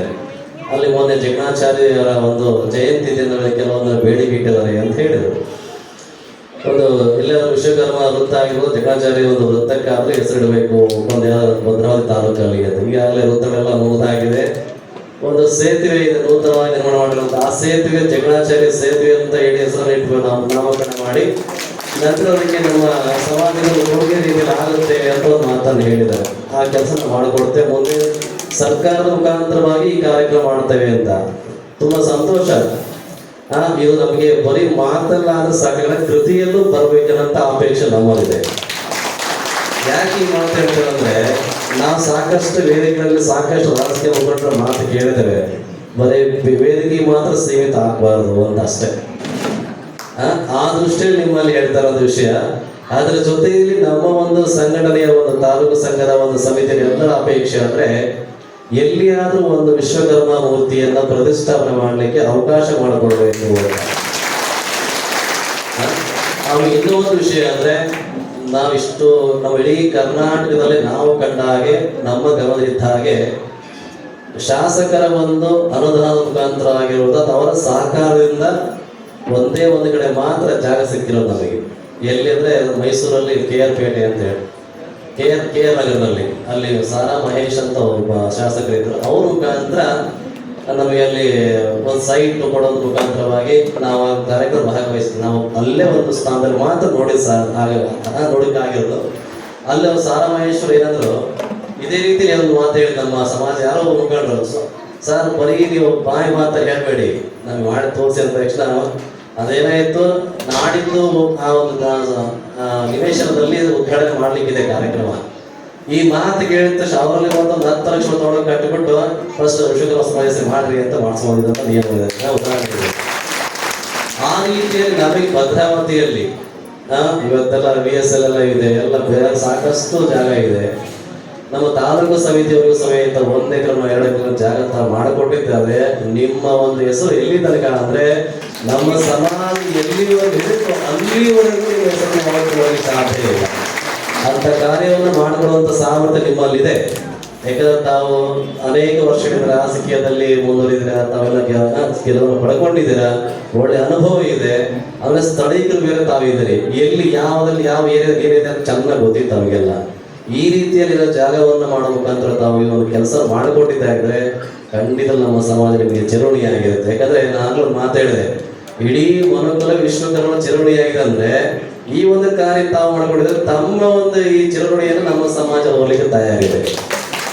ಆ ದೃಷ್ಟಿಯಲ್ಲಿ ಈ ಒಂದು ಪ್ರಯತ್ನ ಮಾಡಿ ಅಂತ ಹೇಳ್ತಾ ಇದ್ದಾರೆ. ಯಾಕಂದ್ರೆ ನಾನು ಆಗಲೇ ಹೇಳ್ತಾ ಹೋದ್ವಿ, ವಿಶ್ವಕರ್ಮ ಸಮಾಜ ಯಾರನ್ನ ಬೇಡಲ್ಲ ಕಾಡಲ್ಲ ಅಂತ ನಮ್ಮ ಮುಖಂಡರು ಹೇಳ್ತಾ ಹೋದ್ರು. ಅದು ಖಂಡಿತ. ಯಾಕಂದ್ರೆ ತಮ್ಮ ತೋಳುಬಲವನ್ನ ನಂಬಿಕೊಂಡು ಜೀವನ ಮಾಡುವಂತ ಸಮಾಜ ನಮ್ಮದು. ಹಾಗಾಗಿ ಎಷ್ಟು ಕಷ್ಟ ಆದ್ರೂ ಪರವಾಗಿಲ್ಲ, ಸ್ವಾಮಿಯನ್ನ ಒಪ್ಪಿಸಿ ಮನವೊಲಿಕೆ ಮಾಡಿ ಅದರಿಂದ ಪಡ್ಕೊಳ್ಳುವಂತ ಒಂದು ಸಮಾಜ ನಮ್ಮದು. ಆ ರೀತಿ ಅಂದ್ರೆ ಬಸವಣ್ಣ ಹೇಳುವಂತ ಕಾಯಕವೇ ಕೈಲಾಸ ಒಂದು ರೀತಿಯಲ್ಲಿ ಕಾಯಕವಿಗಳು ಯಾರಂತ ನಾವು ವಿಶ್ವಕರ್ಮ ಸಮಾಜವರು ಅಂತ ನಾವು ಹೇಳ್ತೇವೆ. ಆ ದೃಷ್ಟಿಯಲ್ಲಿ ಇಲ್ಲಿವರೆಗೂ ನಾವೆಲ್ಲ ಇಡೀ ಮನುಕುಲಕ್ಕೆ ಬೇಕಾದ ಎಲ್ಲದೂ ಮಾಡಿಕೊಡ್ತಾ ಇದ್ದೇವೆ. ಹಾಗೆ ತಾವು ಸಹಿತ ಉಲ್ಲೇಖ ಮಾಡಿದ್ವಿ, ಎಲ್ಲ ಒಂದು ಸಮುದಾಯದವರು ಸಹಿತ ಸಮುದಾಯಗಳಿದ್ದಾವೆ, ಬೇರೆ ಬೇರೆ ಧಾರ್ಮಿಕ ಕ್ಷೇತ್ರ ತಾವೆಲ್ಲ ಮಾಡ್ಕೊಂಡಿದ್ದಾರೆ. ನೀವು ಸಹಿತ ಮಾಡಿಕೊಡಿ ಅನ್ನೋದ್ರ ರೀತಿ ತಾವಾಗಲೇ ಉಲ್ಲೇಖ ಮಾಡಿದ್ವಿ ಮಾತಾಡಬೇಕಾದ್ರೆ. ಆ ಮಾತಿಗೆ ಅನುಗುಣವಾಗಿರೋ ರೀತಿಯಲ್ಲಿ ಖಂಡಿತವಾಗ್ಲೂ ತಾವು ಮಾಡಿಕೊಡ್ತಿರುವಂತ ಭರವಸೆ ತಮ್ಮಲ್ಲಿ ನಾವು ನಮ್ಮ ಸಮಿತಿಯ ಕಡೆಯಿಂದ ವಿನಂತಿ ನಡೆಸ್ತಾ ಇದ್ದೇವೆ. 1 ಎಕರೆ 2 ಎಕರೆ ಜಮೀನನ್ನ ತಾವು ಮಂಜೂರು ಮಾಡ್ಕೊಳ್ಳೋ ರೀತಿಯಲ್ಲಿ ಆ ಕೆಲಸದಲ್ಲಿ ಭಾಗಿಯಾಗ್ತೀರಿ, ಆ ಕೆಲಸ ಮಾಡೇ ಕೊಡ್ತೀವಿ ಅಂತ ಭರವಸೆ ಮುಖಾಂತರ ನಾವು ಈ ಒಂದು ಸಭೆಯಲ್ಲಿ ಉಲ್ಲೇಖ ಮಾಡ್ತಾ ಇದ್ದೇವೆ. ಆ ದೃಷ್ಟಿಯಲ್ಲಿ ಹಾಗಾಗಿ ಅದರ ಜೊತೆಯಲ್ಲಿ ತುಂಬಾ ಖುಷಿ ವಿಚಾರ ಅಂದ್ರೆ ನಮ್ಮ ಸಮಾಜ ರಾಜಕೀಯವಾಗಿ ಯಾರು ಮುಂದೆ ಬರಲ್ಲ ಅಂತ ಒಂದು ವಿಷಯ ಎಲ್ಲರೂ ಕಾಡುತ್ತೆ, ಎಲ್ಲ ಕಡೆ ಕೇಳ್ತೇವೆ. ಆದ್ರೂ ಸಮೇತ ಇತ್ತೀಚಿನ ದಿನಗಳಲ್ಲಿ ಪಂಚಾಯಿತಿ ಎಲೆಕ್ಷನ್ ಅಲ್ಲಿ ಕೆಲವೊಂದು ಚುನಾವಣೆಯಲ್ಲಿ ಸ್ಪರ್ಧೆ ಮಾಡಿ ಗೆದ್ದು ಕೊನೆಗೆ ಅಧ್ಯಕ್ಷ ಸ್ಥಾನವನ್ನು ಅನುಭವಿಸುವ ನಮ್ಮ ಸಮಾಜದಲ್ಲಿದ್ದಾರೆ. ಅಂದ್ರೆ ತುಂಬಾ ಜನ ಇಲ್ಲ, ಕೆಲವು ಬೆರಳಿಗೆಷ್ಟು ಜನ ಮಾತ್ರ ಇದ್ದಾರೆ. ಹಾಗೆ ಅದರ ಜೊತೆಯಲ್ಲಿ ಪಟ್ಟಣ ಪಂಚಾಯತಿ ಆಗಿರ್ಬೋದು, ನಗರ ಸಭೆಯಲ್ಲಿ ಆಗಿರ್ಬೋದು, ಈಗ ಕಳೆದ ಒಂದು ಕೆಲವು ತಿಂಗಳ ಹಿಂದೆ ಚಳ್ಳಕೆರೆ ನಗರಸಭೆಯಲ್ಲಿ ನಮ್ಮವ್ರನ್ನೇ ಅಧ್ಯಕ್ಷರಾಗಿ ಮಾಡೋದು, ಅದು ಮಹಿಳಾ ಮೀಸಲಾತಿಯಲ್ಲಿ ಮಂಜುಳಮ್ಮ ಪ್ರಸನ್ನ ಕುಮಾರ್ ಅಂತ ಹೇಳಿ ಚಳ್ಳಕೆರೆಯಲ್ಲಿ ಅವರನ್ನು ಅಧ್ಯಕ್ಷರಾಗಿ ಮಾಡಿಕೊಂಡು ಮೊನ್ನೆ ಅವರ ಒಂದು ಅಧಿಕಾರದ ಅವಧಿ ಪೂರ್ಣ ಆಯಿತು. ಇದೇ ರೀತಿಯಲ್ಲಿ ಅನೇಕವಾದಂತ ಒಂದು ಸನ್ನಿವೇಶದಲ್ಲಿ ನಿಮ್ಮಗಳ ಸಹಕಾರದಿಂದ ನಮ್ಮ ಸಮಾಜಕ್ಕೆ ರಾಜಕೀಯ ಪ್ರಾಧಾನ್ಯತೆ ಸಿಗ್ತಾ ಇದೆ. ಅದರ ಜೊತೆಯಲ್ಲಿ ನಾವು ಇನ್ನೊಂದು ಮಾತು ಉಲ್ಲೇಖ ಮಾಡಿರಲಿ, ಈ ಒಂದು ನಗರಸಭೆ ಎಲೆಕ್ಷನ್ ಬಂದಂತ ಸನ್ನಿವೇಶದಲ್ಲಿ ಯಾವ್ದಾದ್ರು ಪ್ರಭಾವ ಇರುವಂತ ವ್ಯಕ್ತಿನ ಆಯ್ಕೆ ಮಾಡಿಕೊಡಿ ಒಂದು ಕ್ಷೇತ್ರ ನಿಲ್ಲಿಸ್ಬಿಟ್ಟು ನಾವು ವಿಕಾರಗಳು ಸಪೋರ್ಟ್ ಮಾಡ್ತೀವಿ ಅಂತ ದೃಷ್ಟಿಕೋನದಲ್ಲಿ ಅದು ತುಂಬಾ ಸಂತೋಷ ಆಯ್ತು ನಮಗೆ. ಯಾಕಂದ್ರೆ ಈ ರೀತಿಯಾದಂತ ಹೇಳುವಂತ ಮಾತು ಬರ್ತಂದ್ರೆ ಅಷ್ಟು ಹೃದಯ ವೈಶಾಲ್ಯ ಇದ್ರೆ ಮಾತ್ರ ಈ ಮಾತು ಬರ್ಲಿಕ್ಕೆ ಸಾಧ್ಯ. ಅಂತ ಹೃದಯ ವೈಶಾಲ್ಯತೆ ಮಹೋತ್ವರಲ್ಲಿ ಇದೆ ಅನ್ನುವಂತ ಅದನ್ನ ಇವತ್ತು ನಾವು ನೋಡಿದಾಗ ಆಯ್ತು. ಹಾಗಾಗಿ ಅಂತ ನಿಟ್ಟಿನ ಸಮೇತ ತಾವು ಸಹಕಾರಕ್ಕೆ ನಮ್ಮ ಸಮಾಜಕ್ಕೆ ಒಂದು ಮಾತು ಹೇಳ್ತೇವೆ, ವಿಶ್ವಕರ್ಮ ಸಮಾಜಕ್ಕೆ ನಾವು ಅನ್ಕೊಂಡಿರುವಂತ ಕೆಲವೊಂದು ಬೇಡಿಕೆಗಳನ್ನ ಯೋಜನೆಗಳ ಮುಂದೆ ಇಟ್ಟಿದ್ದೇವೆ. ಇದರಲ್ಲಿ ಈ ಒಂದು ಕೆಲಸ ಕಾರ್ಯ ಯೋಜನೆ ಮಾಡಿಕೊಂಡಿದ್ದಾದ್ರೆ ವಿಶ್ವಕರ್ಮರ ಋಣವನ್ನು ನೀವು ತೀರಿಸಾಗುತ್ತೆ. ಯಾಕಂದ್ರೆ ನಿಮ್ಮ ಒಂದು ಗೃಹಸ್ಥಾಶ್ರಮ ಜೀವನದಲ್ಲಿ ಮನೆ ಆಗಿರ್ಬೋದು ಅಥವಾ ಫ್ಯಾಕ್ಟ್ರಿಗಳಾಗಿರ್ಬೋದು, ಏನೆಲ್ಲ ಯಂತ್ರಗಳಾಗಿರ್ಬೋದು ಎಲ್ಲದನ್ನು ತಗೊಂಡು ಸ್ಥಾಪನೆ ಮಾಡಿರುತ್ತೆ. ಅದರಲ್ಲೂ ಮೂಲ ಯಾರಂತ ಹೇಳ್ತಾ ಹೋದ್ರೆ ವಿಶ್ವಕರ್ಮರೇ ಆಗಿರ್ತಾರೆ ಆ ದೃಷ್ಟಿಯಲ್ಲಿ. ಹಾಗಾಗಿ ಇಂಥ ಒಂದು ಅವಕಾಶ ನಿಮಗೆ ನಾವು ಒದಗಿಸ್ಕೊಡ್ತಾ ಇದ್ದೇವೆ. ಇಂಥ ಸನ್ನಿವೇಶ ನಿಮ್ಮಲ್ಲಿ ವಿನಂತಿ ಮಾಡೋದು ನಮ್ಗೆ ಸನ್ನಿವೇಶ ನಿರ್ಮಾಣ ಮಾಡಿಕೊಟ್ಟಿದೆ ಈಗ ಒಂದು ವೇದಿಕೆ. ಆ ದೃಷ್ಟಿಯಲ್ಲಿ ನಿಮ್ಮಗಳಲ್ಲಿ ಪ್ರಾರ್ಥನೆ ಮಾಡ್ತಾರೆ ನಮ್ಮ ಸಮಿತಿಯೊಳಗೆ ಸೇರಿಕೊಂಡು. ಹಾಗಾಗಿ ಈ ರೀತಿಯಲ್ಲಿ ಒಂದು ಕೆಲಸ ಕಾರ್ಯ ಮಾಡ್ಕೊಡಿ ಅಂತ ಹೇಳ್ತಾ ಕೊನೆಗೆ ಇನ್ನೊಂದು ಮಾತಾದ್ರೆ ನಿಮಗೆಲ್ಲರಿಗೂ ಪ್ರತಿಯೊಬ್ಬ ಮನುಷ್ಯನಿಗೂ ಸಮೇತ, ಯಾಕಂದ್ರೆ ಮನುಷ್ಯ ಒಬ್ಬ ಸಂಘಜೀವಿ ಅಂತ ಹೇಳ್ತೇವೆ. ಯಾಕಂದ್ರೆ ಜನರನ್ನ ಬಿಟ್ಟು ಜೀವನ ಮಾಡ್ಲಿಕ್ಕೆ ಸಾಧ್ಯ ಇಲ್ಲ. ನಾವು ಮೋಹನ್ ಕುಮಾರ್ ಹೇಳ್ತಾರೆ, ಕಾಡಲ್ಲಿ ಎಲ್ಲಾ ರೀತಿ ಪ್ರಾಣಿಗಳು ಸಮೇತ ವಾಸ ಮಾಡಿದ್ರು, ಬಲಿಷ್ಠವಾಗಿರೋ ಪ್ರಾಣಿ ಬೇಟೆಯಾಡ್ತೀನಿ, ಅದು ಗುಂಪಲ್ಲಿದ್ದಂತ ಪ್ರಾಣಿನ ಅಟ್ಯಾಕ್ ಮಾಡೋದಿಲ್ಲ, ಸಿಂಗಲ್ ಆಗಿರ್ಬೇಕಂತದ್ದು ಮಾತ್ರ ಅಟ್ಯಾಕ್ ಮಾಡುತ್ತೆ ಅಂತ. ಅದಕ್ಕೆ ಕೇಳಿದಷ್ಟೇ ಇಂಡನ್ ಆಗಲಿದ ಗೋವು ನಾಶ ಆಗುತ್ತ ಆ ರೀತಿಯಲ್ಲಿ. ಅದಕ್ಕಾಗಿ ಆದಷ್ಟು ಸಂಘಟನೆ ಅಂತ ಬಂದ್ರೆ ನಾವೆಲ್ಲ ಜೊತೆಲೇ ಇರ್ಬೇಕು. ನೋಡಿ ನಾವು ಕೈ ಕೊಡ್ತಾ ಇದ್ರಲ್ಲ, ಇಲ್ಲಿ ಬೆರಳು 5 ಇದೆ, ಒಂದಕ್ಕೊಂದು ಸಮವಾಗಿಲ್ಲ. ಹಾಗಿದ್ರು ಮುಷ್ಟಿಗಟ್ಟಲಿಕ್ಕೆ 5 ಬೆರಳು ಬೇಕು ಅಲ್ವಾ? ಒಂದು ಬಿಟ್ಟು ಒಂದು ಕಡೆ ಮುಷ್ಟಿಗಟ್ಟಲಿಕ್ಕೆ ಬರಲ್ಲ. ಆ ರೀತಿಯಲ್ಲಿ ನಮ್ಮ ಪ್ರತಿಯೊಂದು ಸಮುದಾಯಗಳ ಸಮೇತ ಬಡವರಿದ್ದಾರೆ, ಒಳ್ಳೆಯವರಿದ್ದಾರೆ, ಇಲ್ಲದವರಿದ್ದಾರೆ, ನಿರ್ಗತಿಗರಿದ್ದಾರೆ. ಅಂತ ಸನ್ನಿವೇಶ ಕಾಣ್ತೇವೆ. ಆದರೂ ಸಮೇತ ಇವತ್ತಿನ ಸನ್ನಿವೇಶಕ್ಕೆ ನಮ್ಮ ಅಧ್ಯಕ್ಷರು ಮಾತಾಡ್ತಾ ಹೋದ್ರು, ಯಾರು ಸಮೇತ ಬಡವರಿಲ್ಲ ಅಂತ. ಈ ಒಂದು ಶಬ್ದ ಒಂದು 15-20 ವರ್ಷ ಹಿಂದೆ ಹೇಳಿದ್ರೆ ಬಡವರು ಅಂತ ಕೇಳ್ತಾ ಇದ್ವಿ ನಾವು. ಇವತ್ತು 500 ನೋಟ್ ಎಲ್ಲರೂ ನೋಡ್ತಿರ್ತಾನೆ.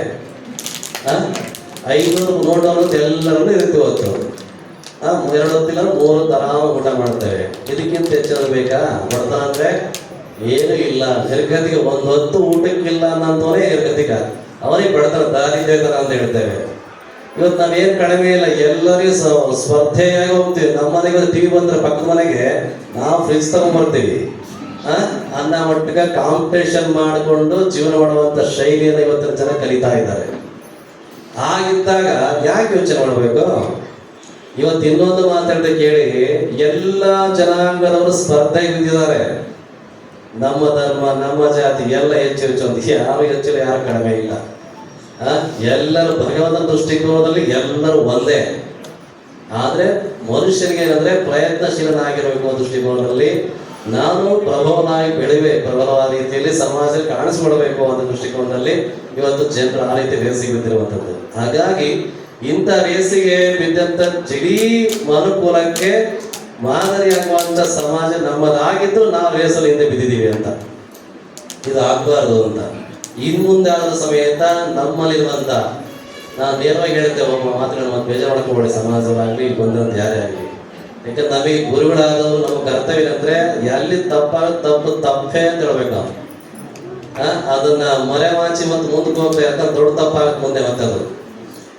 ನಮ್ಮಲ್ಲಿ ಏನಂದ್ರೆ ಸಣ್ಣ ಪುಟ್ಟ ಕಲಹಳೆ ಅಂದ್ರೆ ಭಿನ್ನಾಭಿಪ್ರಾಯಗಳು. ಕೆಲವು ಯಾವ ಮನುಷ್ಯ ಸ್ವಾರ್ಥಪರನಾಗಿ ಯೋಚನೆ ಮಾಡ್ತಾ ಅವನಿಗೆ ಇಂಥ ಸಮಸ್ಯೆ ಶುರುವಾಗುತ್ತೆ.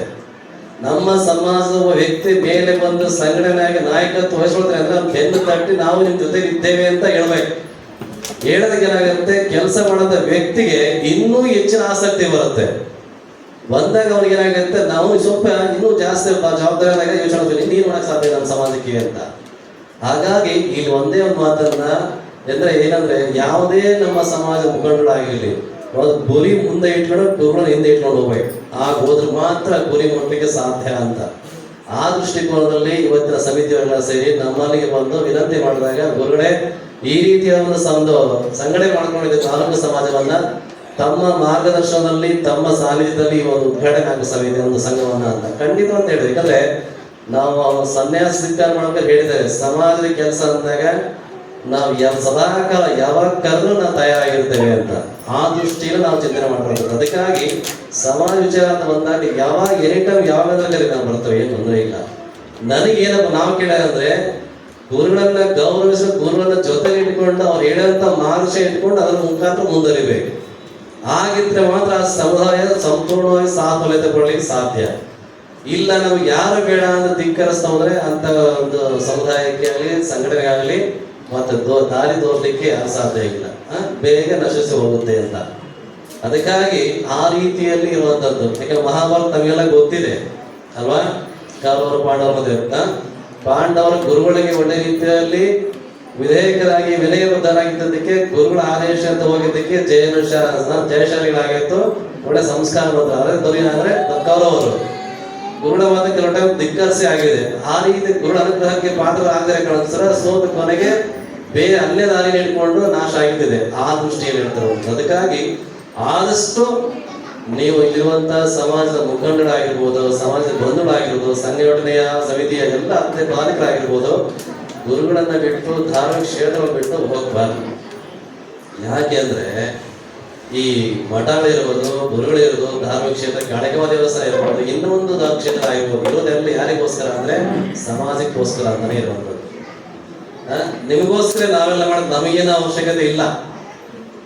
ಎಷ್ಟು ಮಟ್ಟಿಗೆ ನಮಗೆ ನಾವು ಸ್ವಾಮೀಜಿಯವರು ಎತ್ತಿಗಳಾಗಿರ್ತಾರೆ ಅಂದ್ರೆ ಒಂದು ದಿನದ ಭಿಕ್ಷೆ ಅಷ್ಟೇ, ಒಂದೊತ್ತು ಊಟ ಸಿಕ್ಕಿಸಕ್ಕೆ ಯಾರು ಕೊಡ್ತಾರೆ ನಮಗೆ. ಆದ್ರೆ ಆಗಲ್ಲ. ನಾವು ಒಂದು ಸಮುದಾಯಕ್ಕೆ ಒಂದು ಗುರುಸ್ಥಾನ ಕೊಟ್ಟಾಗ ಆ ಗುರುಸ್ಥಾನಕ್ಕಿರುವಂತ ಆ ಜವಾಬ್ದಾರಿ ಏನಿದೆ ಅದನ್ನೆಲ್ಲ ನಿರ್ವಹಣೆ ಮಾಡೋ ಜವಾಬ್ದಾರಿ ನಮ್ಮ ಮೇಲಿದ್ದಾಗ ಅದು ಯಾರಿಗೆ ಅಂದ್ರೆ ಸಮಾಜಕ್ಕೆ ಅಂತ. ಹಾಗೆ ಸಮಾಜದ ಸಮೇತ ಮಠಕ್ಕೆ ಅದಷ್ಟೇ ವಿಧೇಯಕರಾಗಿ ಬಂದು ನಡ್ಕೋಬೇಕು ಅಂತೇಳಿ. ಅದಕ್ಕಾಗಿ ಬಂದು ಹೇಳ್ತಾರೆ ನಿಮಗೆಲ್ಲ, ಮಠ ಬೇರೆ ದೂರ ಇಲ್ಲ. ನಮ್ಮ ಸಮಾಜದಲ್ಲಿ ಬರೀ ಎತ್ತಿಗಳು 3 ಜನ ಸಿಗೋದಷ್ಟೇ. ಈಗಾಗಲೇ ನಮಗೆ ಚಾತುರ್ಮಾಸ ಹತ್ರ ಬರ್ತಾ ಇದೆ. ಆಷಾಢ ಹುಣ್ಣಿಮೆಯಿಂದ ಹಿಡಿದು ಭಾದ್ರಪದ ಹುಣ್ಣಿಮೆ ಚಾತುರ್ಮಾಸ 4 ತಿಂಗಳ ಪರ್ಯಂತ ಇರುತ್ತೆ. ಬಟ್ ನಮ್ಮಲ್ಲಿ ಅಂತ ಬೆಳವಣಿಗೆ ಆಗಿರುವಂತ ಮಠ ನಮ್ಮಲ್ಲಿ ಕಾಣ್ತಿರೋದು. ಈಗ 4 ತಿಂಗಳು ಒಂದೇ ಹತ್ರ ಕೂತ್ಬಿಟ್ರೆ ಸಮಾಜ ಮತ್ತು ಮಠದ ಅಭಿವೃದ್ಧಿ ಕೆಲಸಗಳು ಎಲ್ಲ ಸ್ಥಗಿತ ಆಗ್ತಾ ಹೋಗುತ್ತೆ. ಆ ದೃಷ್ಟಿಯಲ್ಲಿ ಪಕ್ಷವೈಮಾಸ ಅನ್ನೋದು ರೀತಿಯಲ್ಲಿ 4 ತಿಂಗಳ ಆಚರಣೆ ಮಾಡುವಂತ ಚಾತುರ್ಮಾಸವನ್ನು 2 ತಿಂಗಳ ಆಚರಣೆ ಮಾಡಿ ಇನ್ನೂ 2 ತಿಂಗಳು ಸಮಾಜಕ್ಕೆ ಮೀಸಲಾದದ್ದು. ಆ ದೃಷ್ಟಿಯಲ್ಲಿ ಬರುವಂತ ಮುಂದೆ ಜುಲೈ 10ರಿಂದ ಸೆಪ್ಟೆಂಬರ್ 7ನೇ ತಾರೀಕಿನ ತನಕ ನಮ್ಮ ಶ್ರೀಮಠದಲ್ಲಿ, ವಡ್ನಾಳ್ ಶ್ರೀಮಠದಲ್ಲಿ ಮತ್ತು ಹರಮಾನಹಳ್ಳಿ ಶ್ರೀಮಠದಲ್ಲಿ ಹಾಗೆ ಕಟ್ವಾಡಿಯ ಶ್ರೀಮಠದಲ್ಲೂ ಸಮೇತ 3 ಜನ ಎತ್ತಿಡಿರೋದು 3 ಜನರು ನಾವು ಚಾತುರ್ಮಾಸ ವ್ರತದಲ್ಲಿ ಭಾಗವಹಿಸ್ತಾ ಇದ್ದೇವೆ. ನಿಮಗೆ ಎಲ್ಲಿ ಅನುಕೂಲ ಆಗುತ್ತೆ, ನೀವು ನಮ್ಮ ಮಠಕ್ಕೆ ಬರೀ ನಾನು ನಿಮ್ಮನ್ನು ಕರೆಯಲ್ಲ, ನಿಮಗೆ ಎಲ್ಲಿ ಅನುಕೂಲ ಆಗುತ್ತೆ ಅಲ್ಲಿ ಗುರುಗಳನ್ನ ಭೇಟಿ ಮಾಡಿ ಆ ಚಾತುರ್ಮಾಸ ಕಾರ್ಯಕ್ರಮದಲ್ಲಿ ಭಾಗವಹಿಸುತ್ತನ್ನ ಅಭ್ಯಾಸ ಮಾಡ್ಕೋಬೇಕು. ಆಗ್ಲೇ ಹೇಳ್ತಾ ಇದ್ರಲ್ಲ, ಗುರುಗಳು ಬಂದ್ರೆ ಯಾರ ಮುಖಂಡರು, ಸಮಾಜ ಮುಖಂಡರು ಬಂದ್ರೆ ಯಾಕಾದ್ರೂ ಬಂದ್ರಪ್ಪ ಅಂತ ಅನಿಸಿದ್ರು ಅಂತ ಈ ಭಾವನೆ ಬಿಡಬೇಕು. ಯಾಕಂದ್ರೆ ನಾವು ವಿಶ್ವಕರ್ಮರಾಗಿದ್ದೇವೆ, ನಮಗೆ ಆದಂತ ವೈದಿಕ ಪರಂಪರೆ ಇದೆ, ಗುರು ಪರಂಪರೆ ಇದೆ ಅಂದಾಗ ಆ ಪರಂಪರೆ ಗೌರವಿಸ್ಬೇಕು. ಈ ಒಂದು ಪರಂಪರೆ ಬಿಟ್ಟು ನೀವು ಜೀವನ ಮಾಡ್ಲಿಕ್ಕೆ ಹೋಗಿ ಆಮೇಲೆ ಕಥೆ ಏನಾಗುತ್ತೆ ನೋಡಿ ಒಂದ್ಸರಿ ಗೊತ್ತಾಗುತ್ತೆ. ಅದಕ್ಕೆ ಆದಷ್ಟು ನಮಗೆ ಒಂದು ಜವಾಬ್ದಾರಿ ಯಾಕೆ ನಿಮ್ಗೆಲ್ಲ ಇಷ್ಟೆಲ್ಲ ಜಾಗೃತಿ ಮೂಡಿಸ್ತಾರೆ ಅಂದ್ರೆ, ನಮಗೆ ಮಧ್ಯ ಕರ್ನಾಟಕದ ಜವಾಬ್ದಾರಿಯನ್ನು ನಮಗೆ ಕೊಟ್ಟಿರುವಂಥದ್ದು. ಮಧ್ಯ ಕರ್ನಾಟಕ ಅಂದ್ರೆ ಶಿವಮೊಗ್ಗ, ದಾವಣಗೆರೆ, ಚಿತ್ರದುರ್ಗ, ಆಮೇಲೆ ಹಾವೇರಿ, ಚಿಕ್ಕಮಗಳೂರು, ಬಳ್ಳಾರಿ, ಇಷ್ಟು ಜಿಲ್ಲೆಗಳ ಜವಾಬ್ದಾರಿ ನಮಗಿದೆ. ಆ ದೃಷ್ಟಿಯಲ್ಲಿ ನಾವು ಇಷ್ಟೆಲ್ಲ ಜಿಲ್ಲೆಗಳಲ್ಲಿ ಪ್ರವಾಸವನ್ನು ಮಾಡಿ ಆದಷ್ಟು ಜನರ ಜಾಗೃತಿಗೊಳಿಸಿ ನಮ್ಮ ವೈದಿಕ ಪರಂಪರೆ ಅಂದ್ರೆ ಜೀವನ ಕ್ರಮವನ್ನು ಅನುಸರಣೆ ಮಾಡಬೇಕು ಅನ್ನೋ ದೃಷ್ಟಿಕೋನದಲ್ಲಿ ನಾವು ಚಿಂತನೆ ಮಾಡ್ತಾ ಇದ್ದೇವೆ. ಅದಕ್ಕಾಗಿ ಎಲ್ಲರೂ ಸಂಘಟನೆ ಮಾಡ್ತಾ ಇದ್ದೇವೆ. ಆ ದೃಷ್ಟಿಯಲ್ಲಿ ಇಷ್ಟೆಲ್ಲ ನಿಮ್ಗೆಲ್ಲ ಇವತ್ತು ಕೂಡಿಸಲು ಇಷ್ಟೊಂದಲ್ಲ ಮಾತಾಡ್ಲಿಕ್ಕೆ ಅವಕಾಶ ಆಗಿದೆ. ಹಾಗಾಗಿ ಬಂದ್ರೆ ಅಂತ ರೀತಿ ಚಿಂತನೆ ಮಾಡೋದು ಜೊತೆಯಲ್ಲಿ ಯಾಕೆ ನಿಮಗೆ ಇಷ್ಟೆಲ್ಲ ಒತ್ತು ಕೊಟ್ಟಿದ್ರೆ, ಫಸ್ಟ್ ಮನಲಿದ್ದಂತ ತಂದೆ ತಾಯಿಗಳು ಸರಿಯಾದ ಮಾರ್ಗದಲ್ಲಿ ಹೋಗಿದ್ದಾದ್ರೆ ಮಕ್ಕಳು ಸಮೇತ ಅವ್ರನ್ನ ಅನುಸರಣೆ ಮಾಡಿಕೊಂಡು ಅವರು ಸರಿ ದಾರಿಯಲ್ಲಿ ಬರ್ಲಿಕ್ಕೆ ಅವಕಾಶ ಆಗುತ್ತೆ ಅಂತ. ನೀವು ತಂದೆ ತಾಯಿಗಳ ವ್ಯತ್ಯಾಸ ಇದೆ ನಿಮ್ಮ ಜೀವನದಲ್ಲಿ ಅಂದ್ರೆ ಮಕ್ಕಳ ಜೀವನವೂ ವ್ಯತ್ಯಾಸವೇ, ಮತ್ತೆ ಚಿನ್ನ ಮಾತಿಲ್ಲ. ಅದಕ್ಕಾಗಿ ಹೇಳಿದಿರುವಂಥದ್ದು ಈಗಿಂದಲೇ ಚಿಕ್ಕ ವಯಸ್ಸಿನ ಮಕ್ಕಳಿಗೆ ಫಸ್ಟ್ ಎಲ್ಲ ದೇವಸ್ಥಾನಕ್ಕೆ ಕರ್ಕೊಂಡು ಕಲಿಸಬೇಕಾಗಿದೆ. ಹಾಗೆ ನಮ್ಮ ಮಠಗಳಲ್ಲಿದ್ದಾವೆ, ನಮ್ಮ ಗುರುಗಳಲ್ಲಿದ್ದಾರೆ, ನಮ್ಮ ಧಾರ್ಮಿಕ ಕ್ಷೇತ್ರಗಳಲ್ಲಿದ್ದಾವೆ ಅಂತದೆಲ್ಲ ಸಂಪೂರ್ಣ ಪರಿಚಯವನ್ನ ನಿಧಾನವಾಗಿ ಹಂತವಾಗಿ ಮಕ್ಕಳಿಗೆ ಕಲಿಸ್ತಾ ಹೋಗಬೇಕಾಗಿದೆ. ಆ ರೀತಿಯಲ್ಲಿ ಇರಬೇಕು ಸಂಘಟನೆಗಳು. ಆ ರೀತಿ ಸಂಘಟನೆ ಅಂದ್ರೆ ಎಲ್ಲರ ಒಟ್ಟುಗೂಡಿಸಿ ನಮ್ಮ ಸಂಸ್ಕೃತಿಯನ್ನ ಗೌರವಿಸಿದ ರೀತಿಯಲ್ಲಿ ಸಂಘಟನಾ ಕೆಲಸ ಕಾರ್ಯಗಳಾಗಬೇಕಾಗಿದೆ. ಹಾಗಾಗಿ ಇಂಥ ವಿಷಯ ಇಟ್ಕೊಂಡು ಇವತ್ತು ಭದ್ರಾವತಿಯಲ್ಲಿ ತಾಲೂಕಲ್ಲಿ ನಾವು ವಿಶ್ವಕರ್ಮ ಸಮಾಜ ಎಲ್ಲ ಮುಖಂಡರು ಸೇರಿ ತಾಲೂಕು ಸಮಿತಿಯನ್ನು ಹುಟ್ಟಾಕಿರುವಂಥದ್ದು. ಅದ್ರ ಜೊತೆಗೆ ಒಳ್ಳೆ ಕ್ಷೇತ್ರವಿದೆ ಕಾಳಿಕಾಂಬ ಸನ್ನಿಧಾನ. ಆ ಸನ್ನಿಧಾನ ವಿಶಾಲ ಜಾಗ ಇದೆ. ದೇವಸ್ಥಾನ ಏನೆಲ್ಲ ಕಾರ್ಯಕ್ರಮ ಮಾಡ್ಲಿಕ್ಕೆ ಅವಕಾಶಗಳಿದ್ದಾವೆ. ಪ್ರತಿ ವರ್ಷವೂ ಸಮೇತ ನವರಾತ್ರಿ ಉತ್ಸವ ಆಗಿರ್ಬೋದು, ಬೇರೆ ಬೇರೆ ಒಂದು ಕಾರ್ಯಕ್ರಮ ಮಾಡ್ಕೊಂಡು ಹೋಗ್ತಾ ಇದ್ದಾರೆ.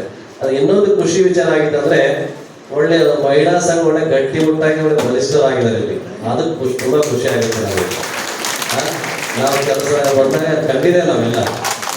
ಆ ರೀತಿಯಲ್ಲಿ ಮಹಿಳೆಯರಲ್ಲಿ ತುಂಬಾ ಹೆಚ್ಚಿನ ಒಂದು ಪಾತ್ರ. ಆಗ್ಲೇ ಹೇಳ್ತಾ ಇದ್ದಾರೆ, ಮಹಿಳೆಯರ ಮುಂದೆ ಬಂದ್ರೆ ನೀವು ಯಾವುದೇ ರೀತಿ ಭಿನ್ನಾಭಿಪ್ರಾಯ ನಮ್ಮ ಮೋಹನ್ ಕುಮಾರ್ ಹೇಳಿದ್ರು ಚೆನ್ನಾಗಿ ನಡ್ಕೊಂಡು ಹೋಗ್ತಾರೆ ಅಂತ. ಖಂಡಿತವಾಗ್ಲೂ ಮಾತೆಯರಿಗೆ ಹೆಚ್ಚಿನ ಒಂದು ಜವಾಬ್ದಾರಿ ಇರುವಂತದ್ದು. ಯಾಕೆ ಈ ಮಾತನಂದ್ರೆ, ಪ್ರತಿಯೊಬ್ಬ ವ್ಯಕ್ತಿಯ ವ್ಯಕ್ತಿತ್ವ ನಿರ್ಮಾಣ ಆಗೋದು ಎಲ್ಲಿ ಅಂತ ಕೇಳಿದ್ರೆ ತಾಯಿಯ ಮಡಿಲಲ್ಲಿ ಅಂತ. ತಾಯಿ ಸಂಸ್ಕಾರವಂತಳಾಗಿ ಒಳ್ಳೆ ಸುಶೀಲರಾಗಿದ್ದಾದ್ರೆ, ಮನೆತನದ ಗೌರವ ಘನತೆ ಉಳಿಸುವಂತ ಚಾಕಚಕ್ಯತೆ ಆ ಒಂದು ಬುದ್ಧಿವಂತಿಕೆ ತಾಯಿ ಇದ್ದಿದ್ದಾದ್ರೆ ಮಕ್ಕಳು ಖಂಡಿತವಾಗಿ ಬುದ್ಧಿವಂತ ಆಗ್ತಾರೆ, ಸಂಸ್ಕಾರವಂತರಾಗ್ತಾರೆ, ಒಳ್ಳೆ ವ್ಯಕ್ತಿಗಳಾಗ್ತಾರೆ. ಅದಕ್ಕೆ ಉದಾಹರಣೆ ಅಂದ್ರೆ ನಮ್ಮ ಶಿವಾಜಿ ಮಹಾರಾಜ ಅಂತ ಹೇಳ್ತೇವೆ. ಜಯವಾಗಿ ಚಿಕ್ಕ ವಯಸ್ಸಿನ ಶಿವಾಜಿ ಮಹಾರಾಜರಿಗೆ ಅನೇಕ ದೃಷ್ಟವಂತವಾಗಿರುವಂತಹ ಉತ್ತಮ ಸಂಸ್ಕಾರಗಳ ಕಥೆಗಳನ್ನ ಪ್ರತಿಯೊಂದು ಸಂಸ್ಕಾರ ಹೇಳ್ತಾ ಹೋದಾಗ ಒಳ್ಳೆ ವಿಷಯ ತಿಳಿದು ಹೋದಾಗ ಅವರಿಂದ ಕೂಡ ಹಿಂದೂ ಸಾಮ್ರಾಜ್ಯಕ್ಕೆ ಒಳ್ಳೆ ದೊಡ್ಡ ರಾಜನಾದ. ಇಡೀ ಹಿಂದೂಳನ್ನ ಸಹ ಕಾಪಾಡುವಂತ ಒಂದು ಹೊಣೆಗಾರಿಕೆ ಅವನ ಬಂದ್ರ ಸಮೇತ ಅದರಲ್ಲೂ ಹೆಚ್ಚಿನ ಮಟ್ಟದಲ್ಲಿ ಮಾತೆಯ ಸಂರಕ್ಷಣೆಗೆ ವಿಷಯದಲ್ಲಿ ತುಂಬಾ ಹೆಚ್ಚಿನ ಒಂದು ಒಲವನ್ನು ತೋರಿಸಿರುವಂತ ಮಹಾರಾಜ ಶಿವಾಜಿ ಮಹಾರಾಜ ಅಂತ. ಅದಕ್ಕಾಗಿ ಯಾಕೆ ಅಷ್ಟು ಪ್ರಾಮುಖ್ಯತೆ ಮಾತೆಯಲ್ಲಿ ಕೊಟ್ಟಿವಿ ಅಂದ್ರೆ, ಅವರ ಒಂದು ಮಡಿಲು ಅಂತಂದ್ರೆ ಯಾಕೆ ಅಂದ್ರೆ ಫಸ್ಟ್ ಮನೆಯೇ ಮೊದಲ ಪಾಠಶಾಲೆ ಅಂತ ಹೇಳಿ ತಾಯಿಯೇ ಮೊದಲ ಗುರು ಅಂತ. ಪ್ರತಿಯೊಬ್ಬ ವ್ಯಕ್ತಿಗೆ ತಾಯಿಯೇ ಮೊದಲ ಗುರು ಆಗ್ತಾ ಹೋಗ್ತಾಳೆ. ಅಂತ ವ್ಯಕ್ತಿತ್ವ ನಿರ್ಮಾಣ ಮಾಡೋ ಕೆಲಸ ತಾಯಿದ್ರು. ಆದ್ರೆ ಪುರುಷರದೇನಿಲ್ವಾ ಅಂತ ಕೇಳಬೇಡಿ, ನಿಮ್ಮದು ಜವಾಬ್ದಾರಿಗಳಿದ್ದಾವೆ. ಮಾತೆ ಆ ರೀತಿಯಲ್ಲಿ ಮಗನ ಒಂದು ಸಂಸ್ಕಾರ ಜೀವನದ ಬಗ್ಗೆ ಯೋಚನೆ ಮಾಡ್ತಾ ಹೋದ್ರೆ ಪುರುಷನಾಗಿರುವಂತದ್ದು ಮನೆತನದ ಗೌರವ ಘನತೆಯನ್ನ ಮಡದಿ ಮಕ್ಕಳನ್ನ ಸಂಬಂಧ ಅವರ ಬಾಲ ಪೋಷಣೆ ಮಾಡೋ ಜವಾಬ್ದಾರಿ ಪುರುಷನಿಗಿರುತ್ತೆ ಅಂತ.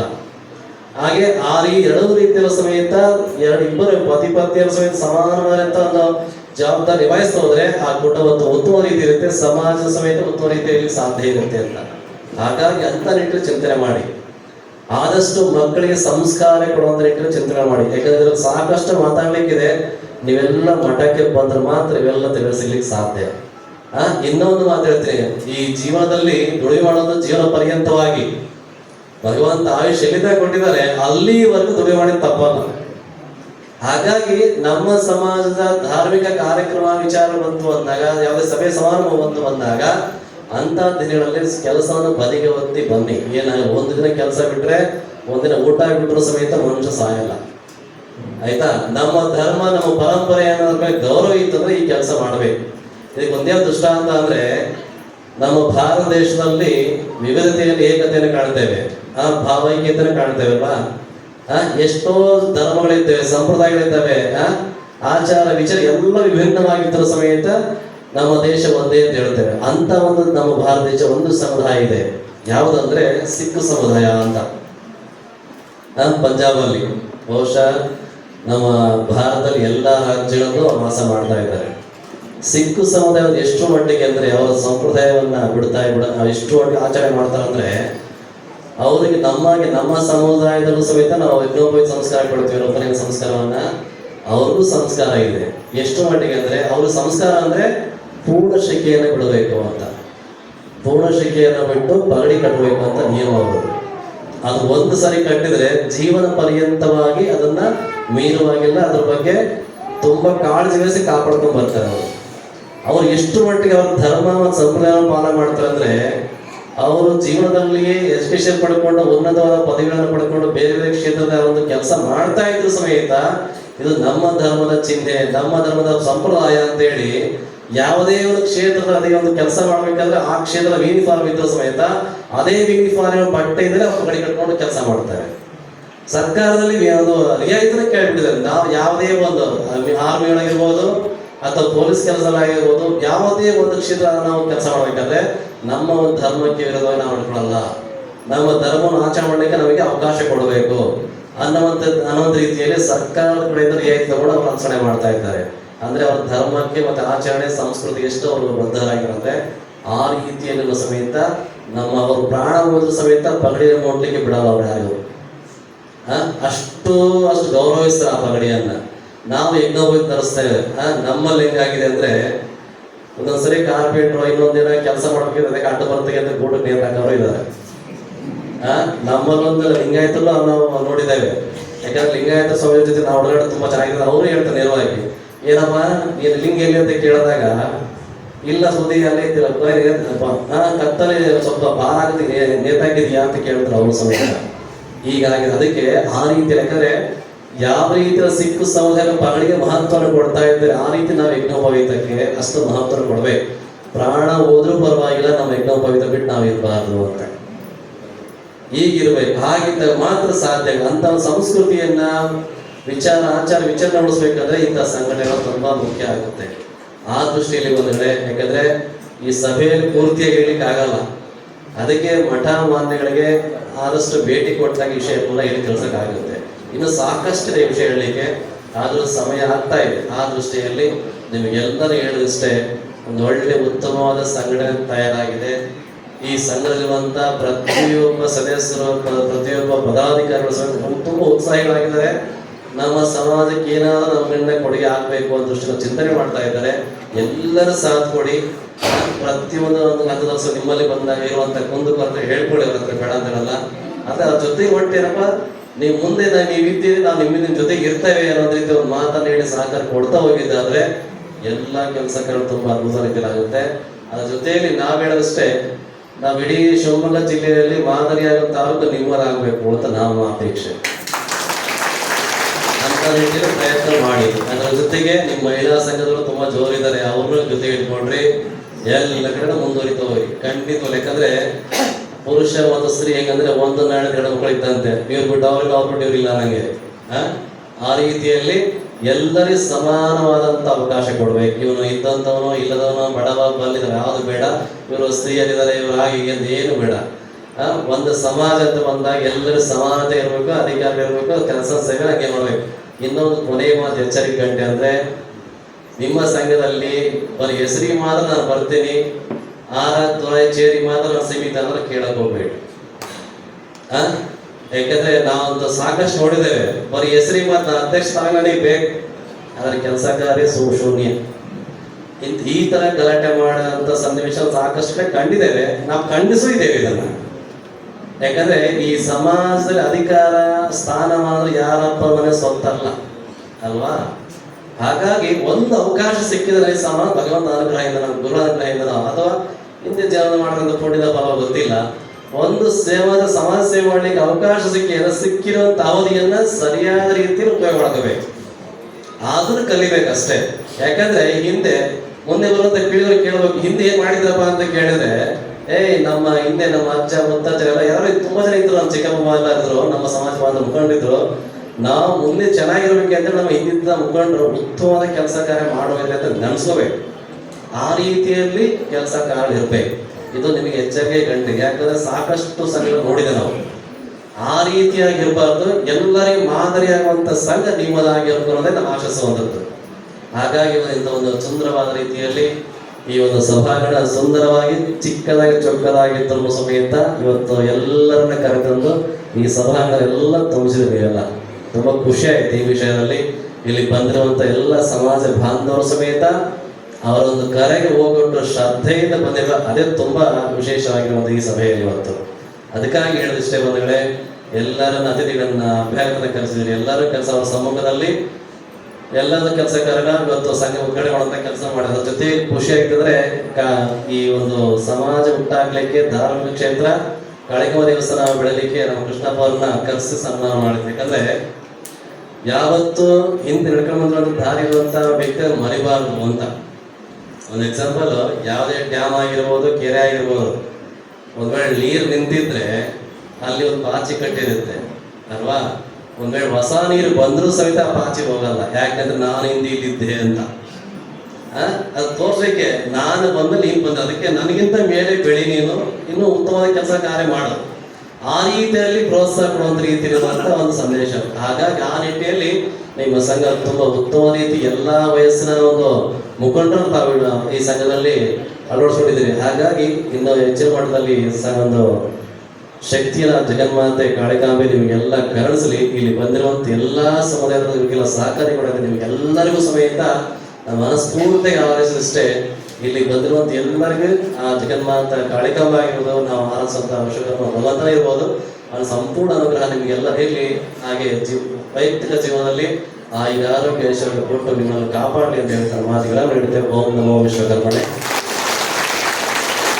ಒಂದು ಅಂಶ, ನಮ್ಮ ಮಠದಲ್ಲಾಗುವಂಥ ಚಾತುರ್ಮಾಸ ಕಾರ್ಯಕ್ರಮದ ಪತ್ರಿಕೆ ನಿಮಗೆಲ್ಲ ಕೊಡ್ತೇವೆ. ಅದರಲ್ಲಿ ವಿಷಯ ಎಲ್ಲ ಇದೆ, ನೋಡಿಕೊಂಡು ಕಳೆದ ವರ್ಷ ಈ ತಾಲೂಕಿಂದ ನಮ್ಮ ಮಠಕ್ಕೆ ಭಕ್ತರೆಲ್ಲ ಬಂದಿದ್ರು. ಸಂಖ್ಯೆ ಕಡಿಮೆ ಇತ್ತು, ಅಷ್ಟು ಬಿಟ್ರೆ ಉತ್ತಮ ಕಾರ್ಯಕ್ರಮ ಮಾಡಿದ್ರು. ಈಗಲೂ ಅವಕಾಶ ನಿಮಗೆ ಇಷ್ಟೆಲ್ಲ ಜನ ಸೇರಿದ್ರಿ. 2 ತಿಂಗಳ ಪರ್ಯಂತವಾಗಿ ಕಾರ್ಯಕ್ರಮ ಇರುತ್ತೆ. ನಿಮಗೆ ಯಾವಾಗ ಅನುಕೂಲ ಆಗುತ್ತೆ ಆ ಸಮಯದಲ್ಲಿ ಬಂದಬಹುದು. ಬಂದ್ರೆ ಏನು ಒಟ್ಟಾಗಿ ಬನ್ನಿ.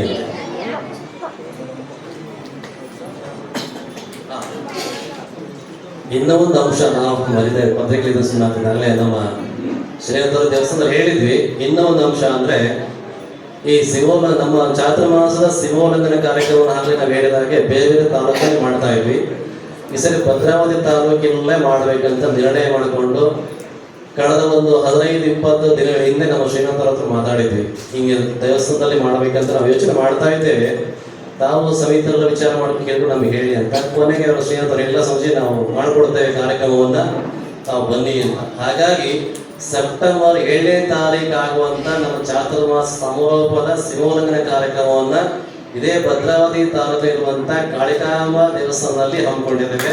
ಅದರ ಸಂಪೂರ್ಣ ಜವಾಬ್ದಾರಿ ಕಾಳಿಕಾಂಬ ಸಂಘ ದೇವಸ್ಥಾನ ಸಮಿತಿಯವರು ಮತ್ತೆ ಭದ್ರಾವತಿ ತಾಲೂಕು ವಿಶ್ವ ಸಮಾಜದ ಎಲ್ಲ ಬಾಂಧವ ಸಮ್ಮುಖದಲ್ಲಿ ನೆರವೇರಿಸುವಂತ ಒಂದು ಮಾತನ್ನ ನಮ್ಮ ಶ್ರೀನಾಥ್ ಅವರು ಕೊಟ್ಟಿದ್ದಾರೆ. ಹಾಗಾಗಿ ಪತ್ರಿಕೆಯನ್ನು ಕಾಣಿಸಿದ್ದೇವೆ. ಎಲ್ಲರ ಚಾತುರ್ಮಾಸರೂ ಭಾಗವಹಿಸಿ, ಸಿಂಹೋಲ್ಲಂಘನ ಕಾರ್ಯಕ್ರಮ ಇದೇ ರೀತಿಯಲ್ಲಿ ಇದು ಹೆಚ್ಚಿನ ಮಟ್ಟದಲ್ಲಿ ಸಮೇತ ಭಾಗವಹಿಸಿದ್ದೇವೆ. ಯಾಕಂದ್ರೆ ನಿಮ್ಗೆ ಇವತ್ತಿನ ಶುರುವಾಯಿತ ಕಾಲದಿಂದ ಈ ಒಂದು ಸಮಿತಿಯ ಕಾರ್ಯಕಲಾಪಗಳ ಆರಂಭ, ಪ್ರತಿಯೊಂದು ಕಾರ್ಯಕ್ರಮದಲ್ಲೂ ಸಮೇತ ನೀವೆಲ್ಲ ಸಮಾಜ ಬಾಂಧವರು ಅವ್ರಿಗೆ ಸಪೋರ್ಟ್ ಮಾಡ್ತಾ ಹೋಗಬೇಕಾಗುತ್ತೆ. ನಿಮ್ಮ ಸಹಕಾರ ಇದ್ರೆ ಅವ್ರ ಮುಂದೆ ಅವರೆಲ್ಲ ಹಾಕೊಳ್ಳುವಂಥ ಯೋಜನೆಲ್ಲ ಸಹಕಾರ ಆಗ್ತಾ ಹೋಗುತ್ತೆ. ಆ ದೃಷ್ಟಿಯಲ್ಲಿ ಒಂದೆಡೆ ಹಾಗೆ ಶಿವಮೊಗ್ಗ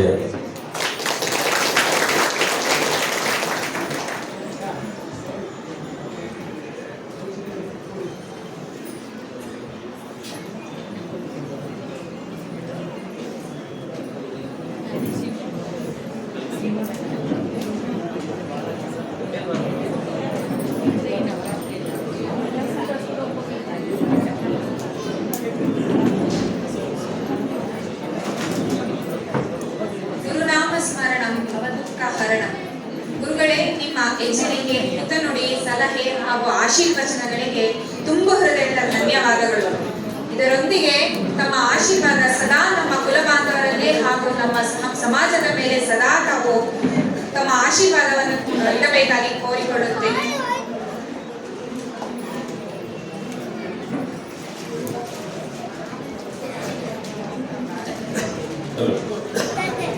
ಬಂಧುಗಳಲ್ಲಿ ವಿಶೇಷ ಸೂಚನೆ,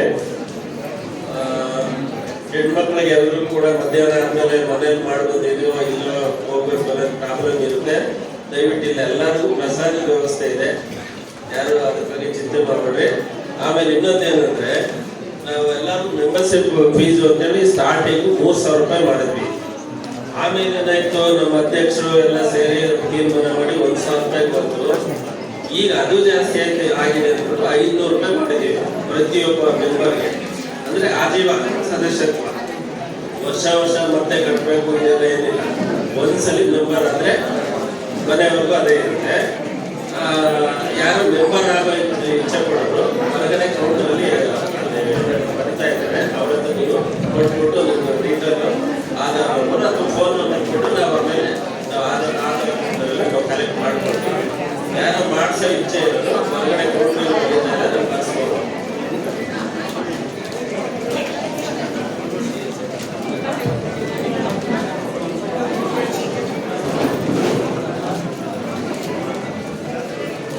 ಭದ್ರಾವತಿ ತಾಲೂಕಿನ ಜನಪ್ರಿಯ ಶಾಸಕರಾದ ವಿ.ಕೆ. ಸಂಗಮೇಶ್ ಅವರ ಅನುಪಸ್ಥಿತಿಯಲ್ಲಿ ಹಾಜರಿರುವಂತಹ ನಮ್ಮ ನಲ್ಮೆಯ ಶ್ರೀ ವಿ.ಕೆ. ಮೋಹನ್ ಕುಮಾರ್ ಸರ್ ಅವರಿಗೆ ಒಂದು ಸಣ್ಣ ಕಿರುಕಾಣಿಕೆಯನ್ನು ಅರ್ಪಿಸಬೇಕೆಂದು ಸಂಘದ ಸದಸ್ಯರುಗಳಲ್ಲಿ ಕೋರಿಕೊಳ್ಳುತ್ತೇನೆ.